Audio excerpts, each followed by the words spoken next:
Idul Fitri, kembali ke Fitri. Jadi setelah melalui puasa sebulan, insya Allah kita kembali menjadi suci, menjadi manusia yang baru, dengan semangat baru untuk menempuh 1 tahun ke depan yang lebih baik. مولاي صل وسلم دائما أبدا على حبيبك خير الخلق كلهم مولاي صل وسلم دائما أبدا على Bismillahirrahmanirrahim. Assalamualaikum warahmatullahi wabarakatuh.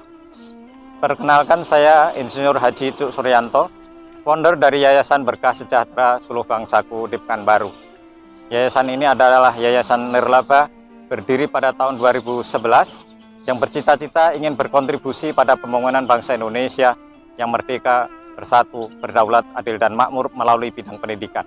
Seperti dapat Anda lihat di belakang saya, ini adalah gedung SD kita, SDIT Insan Teladan, yang sekarang sudah mempunyai 14 kelas, alhamdulillah, dengan 2 lantai gedung musola. Kontribusi Bapak-Bapak Ibu sekalian akan kami harapkan agar cita-cita mulia kami bisa tercapai secepatnya, insya Allah. Oleh karena itu, pada Bapak Ibu yang punya anak-anak usia sekolah TK atau SD, tolong kirim ke sekolah kami, agar sekolah kami mendapatkan murid-murid yang bagus dari Bapak Ibu sekalian, sehingga cepat menjadi sekolah yang terbaik di Sumatera. Bapak Ibu sekalian, saat ini sebenarnya saya tidak harus berbicara mengenai yayasan. Saya diberi tugas untuk menyampaikan 1-2 kata mengenai hikmah Idul Fitri. Idul Fitri menurut pengertian saya artinya adalah hari raya. Bapak Ibu pasti sudah tahu juga hari raya, bukan? Idul Fitri, kembali ke Fitri. Jadi setelah melalui puasa sebulan, insya Allah kita kembali menjadi suci, menjadi manusia yang baru, dengan semangat baru untuk menempuh 1 tahun ke depan yang lebih baik. Idul Fitri. Tapi kenapa pertanyaannya kok Idul Fitrinya harus dilewatkan puasa? Puasa ini di surat Al-Baqarah jelas tujuannya adalah agar kita menjadi manusia yang bertakwa. Bertakwa itu melaksanakan semua perintah Allah dan menjauhi semua larangannya. Tetapi kenapa kok puasa? Kenapa perintah bertakwa ini tidak misalnya suruh sholat sehari 50 rakaat misalnya? Atau kalau tidak selain puasa mungkin paling tidak sedekah 2 miliar misalnya. Tapi tidak, kita disuruh berpuasa. Menariknya ternyata setelah puasa sehari, kita dihadiahi juga satu amalan yang sangat luar biasa, hanya dengan memberi makanan kepada satu orang lain yang berpuasa. Waktu berbuka puasa, kita mendapatkan pahala orang itu. Ini apa sebenarnya maknanya? Di sisi lain, ketika kita selesai berpuasa sebulan, kita diwajibkan membayar zakat fitrah.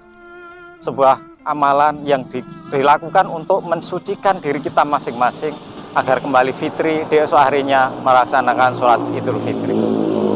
Jadi dari ini semua saya berpikir, barangkali kenapa kita dilibatkan dengan puasa, berlapar-lapar, merasakan seperti laparnya orang miskin.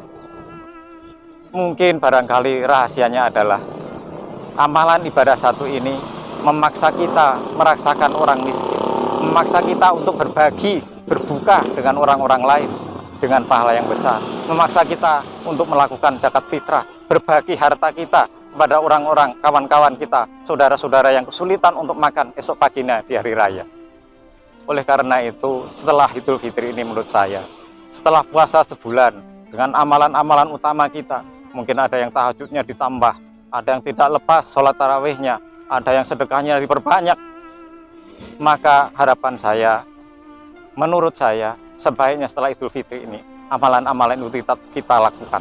Tetap kita perbanyak, tetapi juga menurut saya, sekali lagi, amalan kita membantu orang lain, berbagi sama umat saudara-saudara kita, ini akan sangat diperlukan. Sebagai contoh Rasulullah SAW yang memang diturunkan ke dunia untuk menjadi rahmatan lil alamin. Beliau menyantuni bukan hanya saudara kita yang muslim. Pada suatu ketika Rasulullah senantiasa menyuapi seorang Yahudi yang buta, memberi makan kepada seorang Yahudi yang bukan muslim. Dan hal ini diketahui Abu Bakar kemudian ketika beliau menanyakan kepada Aisyah, "Wahai Aisyah, amalan apa lagi yang dirasakan Rasulullah yang saya belum lakukan?" Aisyah ingat bahwa Rasulullah selalu datang ke pasar mencari si Yahudi ini dan memberi makan.